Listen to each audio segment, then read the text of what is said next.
מכובדים וחברים יקרים, אני אספר על אבא שלנו, יצחק איזי, ממבט של בת שנולדה כשהוא היה בן 48.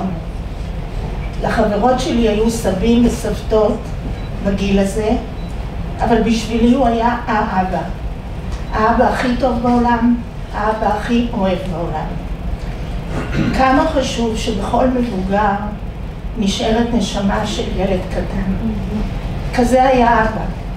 סקרנות, שובבות ואהבה ענקית בלי תנאי. היום ממרומי שנותיי, מהמידע שאנחנו מקבלים מכולכם, כמה וכמה תובנות לחיים קיבלתי. בילדות לא היה הרבה, אבל לא היה חסר כלום. אמא ציפקת, כמו שהחברים קראו לה, הייתה אקונומיסטית למופת. אבא, איש עם אור שחום, מוצא ספרדי, עיניים טובות ושמחות, חיוך מפורסם בזווית הפה, ידיים עם כפות מחוספסות שאוהבות לחבק וללטף. והזיכרונות, אבא הספורטאי, מי לימד אותנו שחייה בבריכת גורדון בתל אביב? כמובן שאבא. פנימקה ישר לעמוקים, שם לא תעמדי סתם, ואם תרצי לנוח שימי יד על הכתף שלי. לפעמים די הרבה היינו ניצלות בשמש, והתירוץ שהיה צריך להגיד לאמא, הם לא רצו לשים קרם. כיתה י"א בגרויות של ספורט. הוא החזיק בחרדת קודש ספר תרגילי חימום שפלא נתן למוטה לשפיגלר, שאשתו הייתה המורה שלי, ואבא אימן אותי וחברה, שתינו היינו די שמנמנות, קיבלנו ציון 10. הוא מאוד מאוד היה גאה.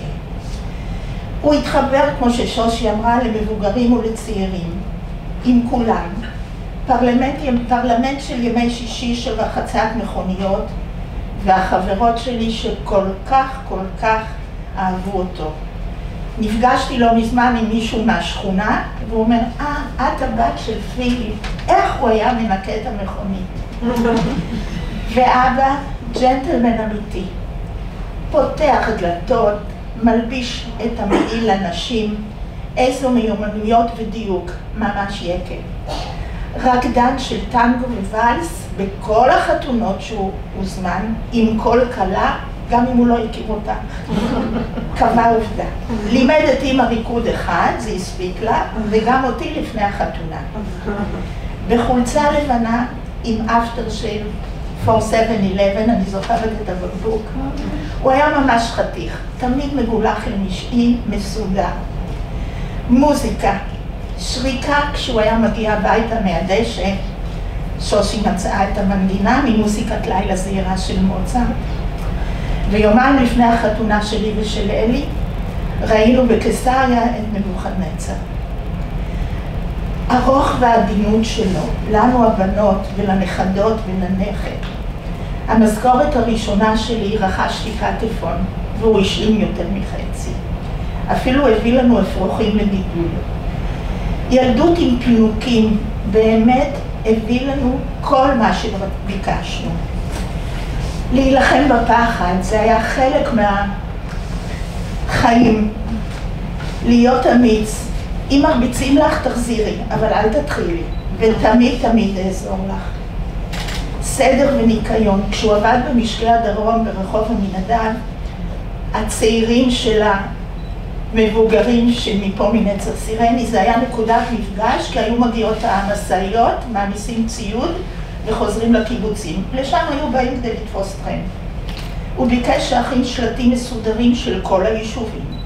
העמסת סחורות לעולם לא יהיו ביחד חומרי ניקוי עם מזרונים לבתי הילדים. הוא פרק משאית שלמה והרכיב אותה בחזרה לבד כדי שהכל יהיה בנפרד. בבית אהבתי לראות כשהוא חוזר מהעבודה לשבת איתו בארוחת הצהריים ערב. המרק עם הלחם בפנים. שקילפתי פעם ראשונה תפוח אדמה, הוא בא אליי ואמר, נהדרת, את רואה את זה? מזה אכלתי ארוחה ליום שלם. מאז אני מקדפת תפוחי אדמה שקופים. והיו לו כמה וכמה משפטים שלקחנו לחיים. אדם שנותן כבוד לאחרים יכבדו אותו. כששושי התחילה ללמוד רפואה, הוא אמר לה, תזכרי, תמיד תהיי שושי פיליפ לפני דוקטור.